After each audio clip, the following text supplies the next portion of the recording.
warm welcome to the practical session on study of estrus cycle from vaginal smear preparation. The aim of the practical is to study the estrus cycle of rodents from vaginal smear preparation. Starting with introduction. Rhythmic reproductive activity results in the production and release of ovarian hormones which regulate development and differentiation of accessory reproductive organs. Hormones have helped in molding reproductive cycles. Cyclic changes in reproductive activity are more apparent in the female mammals. The reproductive process of mammals are characterized by cyclic alterations of activity and inactivity in the female genital tract. This entails the occurrence of a restricted period of receptivity when a female allows a male to mate. This period of receptivity is called estrus. It is commonly called heat. It is a Latin adaptation of a Greek word oestrus meaning frenzy. Female mammals exhibit frenzied behavior during this period of receptivity. So, the term estrus is used to describe this special period of sexual desire of the female to distinguish it from a similar frenzy behavior in the male, which is called rut. Estrus is preceded and succeeded by events of preparation and quiescence in reproductive processes. These events, which occur in a regular sequence following one another in a cyclic manner, is collectively called the estrus cycle. As in the reproductive cycles of other vertebrates, even during estrus cycle of mammals, periods of increased activity alternate with periods of relative inactivity. The ovarian follicles develop and reach maturity by the time the female mammal reaches the estrus stage. During estrus, the ova are released spontaneously as it happens in majority of the mammals. But in some mammals like ferret, cat and rabbit, the female mammal needs the stimulus of mating to induce ovulation. These mammals are called spontaneous ovulators and induced ovulators respectively. The estrus cycles, once started, may be continuous where they occur regularly one after another unless interrupted by pregnancy or disease. Estrus cycles may occur throughout the year or are confined to some season. Example, sheep, where estrus cycles occur continuously from September to February. These are called continuous cycling mammals and continuous seasonal cycling mammals respectively. But since both groups show the occurrence of more than 2 cycles per year, they are also called polyestrous. Examples are rat, mice, guinea pig. Some mammals like cow, wolves, boars, ground squirrels, coyotes, ferrets, etc. show only 1 cycle per year. They are called monoestrous. Similarly, mammals showing 2 cycles per year are called diestrous. Example are cat, dog, etc. Now we will learn stages of estrus cycle. An estrus cycle can be defined as rhythmic reproductive cycle of varying days duration occurring in a sexually mature female mammal. It is a cycle regularly repeated from time to time in the adult life of a mammal. estrus cycle in rodents is typically divided into 4 phases. Number 1, proestrus. This is a stage which precedes estrus. This is comparable to the period of recrudescence of lower vertebrates. This stage is characterized by the presence of developing follicles in the ovary. It is a period of heightened folliculogenesis. Hypophyseal hormones, follicle stimulating hormone abbreviated as FSH, initiates the development of follicles, and luteinizing hormone abbreviated as LH induces secretion of estrogen by the theca interna of the developing follicles. With the increase in the titer of estrogen in circulation, it acts via feedback to prevent release of greater amount of FSH. Augmented release of LH induces pre-ovulatory swelling of the follicles. Proestrus lasts for 12 to 14 hours in rats. Number 2, estrus. It is the period of heat and heightened behavior of receptivity. It lasts for 25 to 27 hours in rats. Under the influence of FSH, 10 to 12 follicles grow and mature in the ovaries. There is increased estrogen activity.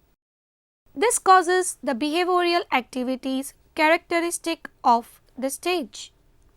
The rats show quivering of the ears and arcing of the back in response to handling approach of a male, a behavior called lordosis.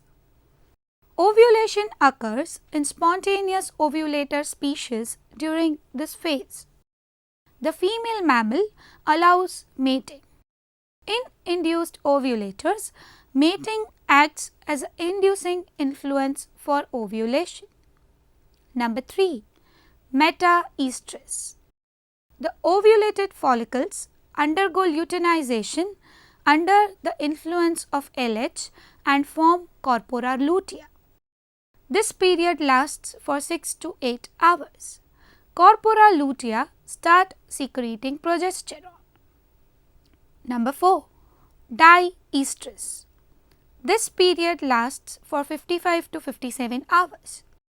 The corpora lutea of the immediate previous cycle are still active and continue to secrete progesterone. A number of small vesicular follicles are found in the ovary. This is the period of rest and preparation for the next cycle. In the absence of implantation of the blastocyst, the next cycle resumes in continuous breeders. In case of pregnancy, the diestrus condition continues for the full period of gestation. The estrus cycle or reproductive cycle of the laboratory female rat is completed in 4 to 5 days. It can be studied by examining the vaginal smears of the animal. The nature and cytological composition of the vaginal smear is clear and indicative of the probable changes taking place in the reproductive organs. The vaginal epithelium undergoes changes controlled by the changing hormonal milieu, and these changes are correlated to changes in the uterine wall. The estrus cycle is therefore studied by making stained preparations of the vaginal smear. Requirements: normal adult female rats or mice, medicinal dropper, normal saline, that is 0.87% sodium chloride, slides, alcohol series, hematoxylin eosin stains, etc. Now we will look at procedure. Step number 1. Wash the surface of vaginal orifice with distilled water in blunt tipped glass pipette before taking the sample to avoid contamination with extraneous materials that may be found near the surface of vaginal orifice. Step number 2. Take 1 drop of 0.87% saline and insert it into the vaginal orifice to a depth of about 2 or 3 mm. Step number 3. Press the rubber bulb at the broad end to force the saline in the pipette into the vagina and relax the bulb to allow for normal suck-up action. Care should be taken not to pierce the vaginal walls or not to touch the cervix. Step number 4. Take out the pipette with the aspirated fluid and drop the contents on a clean glass slide and allow it to semi-dry for few minutes. Step 5. Stain the smear in Ehrlich hematoxylin for 4 to 5 minutes. Step 6. Differentiate in acid water and place in ammonia water. Pass through the ascending series of alcohol up to 70% and stain in alcoholic eosin. Step 7. Differentiate in 70% alcohol and pass through 90% and absolute alcohol. Step 8. Clear in xylene, mount in DPX and examine it under a microscope for cellular contents. Note: usually taking smears is recommended at about 10 am in the morning and successive smears should be taken at an interval of 24 hours. For permanent preparation and staining, the smear should be air dried, taking care to protect it from contamination with dust and other extraneous matter in the laboratory. Then it can be processed, stained and mounted with a cover glass for examination at leisure and for photography. Observations: the vaginal smear taken at different stages of the cycle shows differences in its consistency and cellular composition. The cytology of the vaginal smear reflects the physiological and histological changes taking place in the vagina, which in turn is indicative of the hormonal interplay during the different stages of the cycle. The vagina during proestrus presents a picture of thickened epithelium. A large number of mitotic figures are seen in the basal layer of the epithelium. This is indicative of vigorous proliferative activity. As a result of the epithelium being thick, the leukocytes are unable to migrate through it, and that is the reason of complete absence of leukocytes in the estrus smear. New epithelial layers formed as a result of this proliferative activity can be easily identified in sections. The new cellular layers are found towards the base and old layers are at the luminal end. These superficial layers get sloughed off. As a result of this, the sheets of nucleated epithelial cells are found in the vaginal smear. Simultaneous with the proliferative activity in the vaginal epithelium, certain changes take place in the uterus also. There is pronounced vascular enlargement of the uterus wall. As a result, the uterus becomes edematous and distended.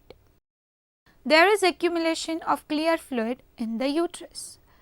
Uterine glands expand and appear simple and straight with a few branches. Leukocytes are absent in the uterine mucosa. As the animal enters the estrus stage, the vaginal wall becomes swollen and turbid.